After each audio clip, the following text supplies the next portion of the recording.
Um, can I take your hand? Yeah, of course. Yeah. You can sit right over there. Okay.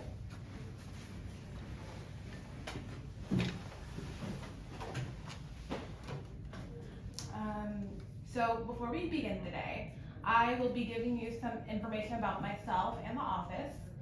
My name's Lene Barksdale. I'm a licensed clinical social worker.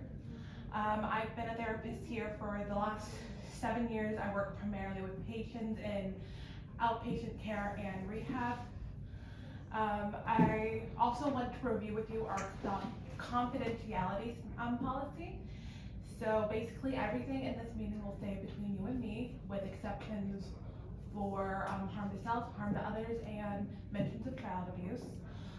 If any of those things are brought up, I am a mandated reporter for those. And I need to ask your consent to record this session with you. If you have to, yeah, I guess. Thank you. And before we start, what is the name you'd like to go by? Claire's fine. All right then, Claire. How about you tell me about yourself and why you're here today? Don't you know that already? Like, it probably says that, like, in your computer. Yes, it does, but I want to know your side of things. Lady, cut the BS. I'm just here because the judge said I had to in order to get my license back. I really don't need therapy. It sounds like it's not been your decision to change your behavior. Is that correct? I mean, I guess. Like, I don't want to stop drinking. Like, everyone drinks. Also, I drove home, but I had work in a few hours, and I did not have the money for an Uber. It's not a big deal, but, like, people have it all the time, and they don't have to do all this stuff, so, like, I'm just not going to. So it says here the court has ordered you to mandate rehab and to complete sessions with me. How about you tell me how that process has been for you? I don't have to tell you nothing.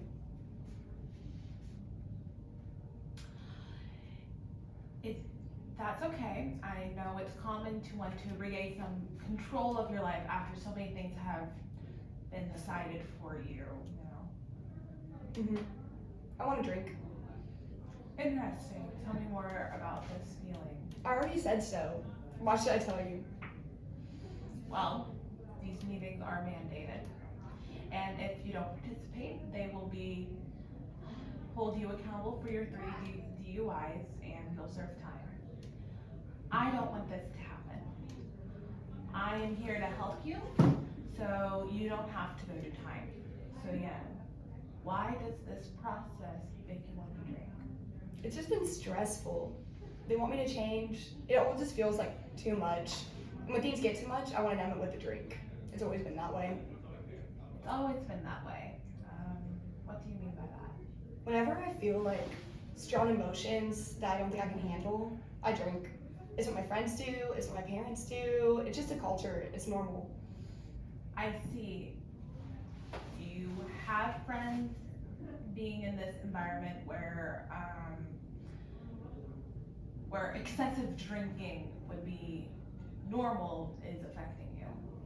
I mean, I guess, like, everyone does, like, in college, like, after work, you just go to the bars. Like, it's literally what you do. So it could be the reason, but I also just really love the taste of rum. Like, mixing it any way, nothing gets me like rum. Do you think we could locate a support system for you not to drink to help you maintain sobriety? I mean, like, my mom's always been on my ass to, like, stop drinking. She really wants to help me. She offered for me to move in with her. Thanks for sharing that. That's a really good thing for your mom to want to support you. You said earlier all your friends excessively drink. Do you think moving in with your mom would help you get away from them? Yeah, I mean, like, she lives on the other side of town, so it's harder for me to meet up with them until I get a new job. So to circle back to why we're drinking, you said that when you are feeling strong emotions, is that correct? Do you think we can find a better coping mechanism? No, absolutely not. Those silly paintings they had me do at rehab, like saying like the I feel statements, no way. Those did not help. You're right. It doesn't have to be painting, it doesn't have to be talk therapy. I just want to know if you're open to exploring different outlets for emotion. Well, you're basically saying I have to, right? So I guess sure. It's a good first step to say you're willing to try new ways to cope with emotions. And I really appreciate that you're going to try. How have you been doing at rehab? Tell me about that experience. It's been whatever. They keep me clean, I guess, but I don't like it. What don't you like about it? Tell me more. Everyone is like annoyingly happy all the time. Like everyone they have like a little smile on their face, and it's just like they're not real. Like all these, they're gonna be a great day. Everything's gonna be all right. Everything is not all right as long as I'm stuck in that place. Okay, you don't like that they're trying to use positivity to motivate you. What do you think will motivate you instead? I don't like doing all these things. So if being sober keeps me from coming back here, I'm going to try. I also want to stay sober for my mom. She shot me in court, and I think it disappointed her. I don't want to let her down again. That's good. That's really good. Let's talk about what your goals are going to be for a while in treatment and once you're out.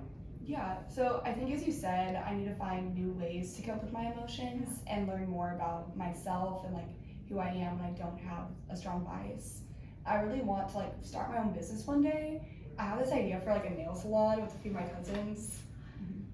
Those are some really good goals. If you keep coming to our meetings and you finish your rehab program, I think we can help you find ways to accomplish them.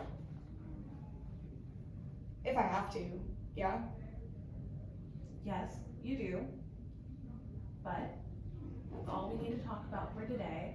I want to thank you for sharing that with me, and we did make some progress today.